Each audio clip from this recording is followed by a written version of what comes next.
Welcome back to the Artist Access. We are here with our last artist of the day, but it's not the end of the show because these artists gonna be performing for us, right? Yeah. But we are here with somebody, man. I ran across this cat on Instagram, and the dude got some bars.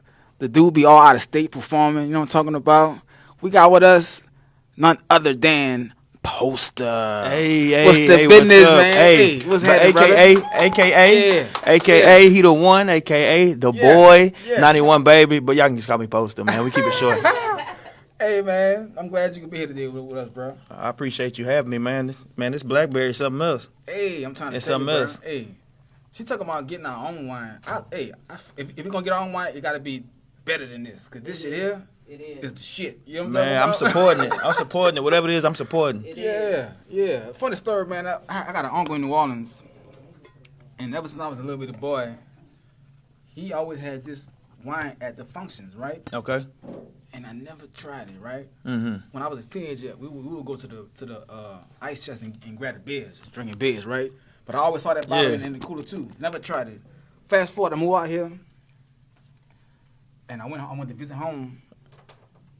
And I tried some edibles for the first time. Oh, man. And, man, these edibles had me high all day. Yeah. Right? That body 12 o'clock high. in the morning, me and my cousin go by his dad's house. The uncle had the wine. Mm-hmm. And I tried it for the first time. And when I tasted it, I said, man, this is what I've been looking for. Hey, it's a Sunday You know thing, what I'm man. It's really. This is to clean your house. You know what I'm saying? Gonna get something cooking. Hopefully you got something good looking coming over. You know what I'm saying? I see why the ladies like it, you know, so I'm not opposed to drinking like some them wine, sweet, man. fruity drinks. You know For what I'm sure, talking about? for sure. I'm rocking with it too. Yeah. So, brother, let's get to the artistry now, bro. Let's get it. So I went to your page. I seen the music. I seen the freestyles.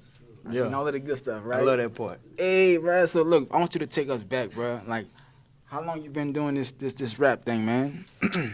That's really hard. That's kind of like a two-part answer because I started with a group called Eon. Okay. You know, I got it tatted on me a couple times, everything or nothing. And that was, you know, that's when I was like 18, 19 to about 21, my adolescent years. And, you know, some guys didn't have the ambition that I had. They didn't take it seriously. I relate. You know, don't get me wrong. I'm still in close contact with most of those guys. But I went through some baby mama drama, relationship that didn't work. So I kind of found my way back to music around 2018, like open mics and all of that. You know, I got to open up for Zero, open up for Slim Thug over there, Scout Boy. Shout out to Scout Boy because they be having some shows like that. But I really ventured my way back into doing it, but doing it as a solo artist for the first time around late 2018. Right. Yeah, I relate to all y'all today. Like, all y'all telling my story a little bit in so many different ways, right? absolutely. Yeah. So when you find, like I said, man, I went through the same thing. I had a group back at home, and everybody don't be serious. Everybody ain't about this life, right? They say they are. But when it comes time to make some moves, you know, you see that you either have to take the lead on getting everybody to do it, or you see who really ain't motivated. Everybody else got an excuse as to why something can't happen. Man, I just be telling the dudes, bro. I know y'all got girls, y'all got kids now, Right.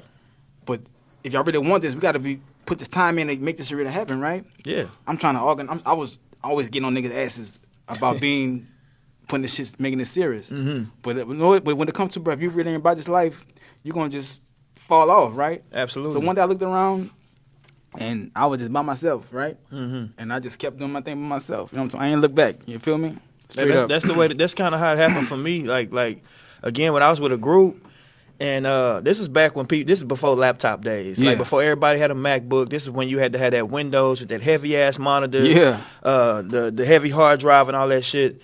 And you know, people was carrying that downstairs to put it in the car to take it to my partner AJ garage. And we end up, you know, I'm bringing my notebooks. I'm there freestyling on the spot. And you know, certain niggas didn't want to keep bringing the equipment. I'm coming all the way from my place in Clear Lake to come down to Tech City. That's where I'm from. Okay. And I'm coming all the way down there. And at the time, you know, I was a little trifling. You know, I probably had $5 in my pocket, and that was just for gas. Or a Nick sack or something, you know what I'm saying? So I come all the way down there, and niggas would be like, oh, bro, I didn't bring the stuff.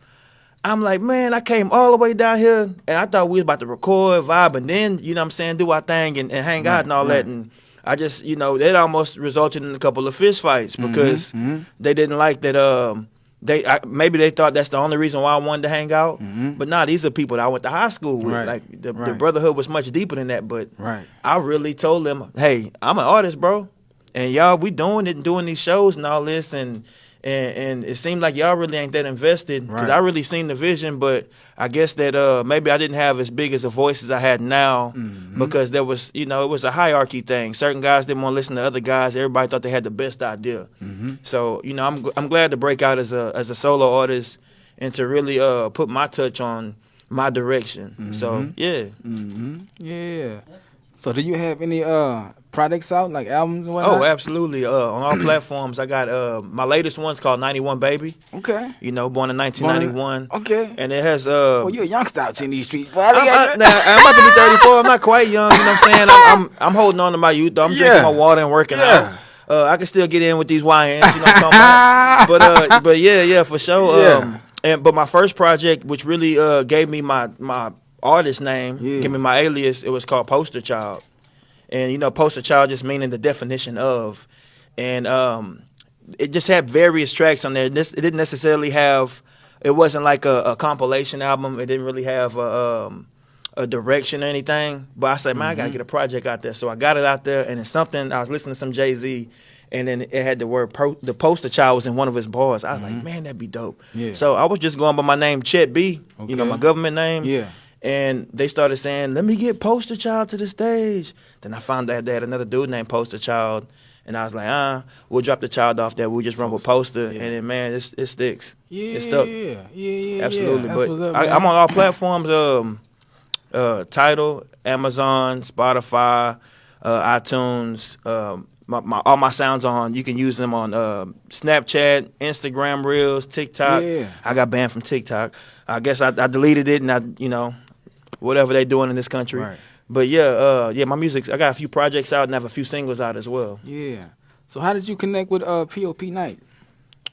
Oh man, that was really an alley-oop. I went out there to Jamaica Ultra Lounge. It's on the Southwest.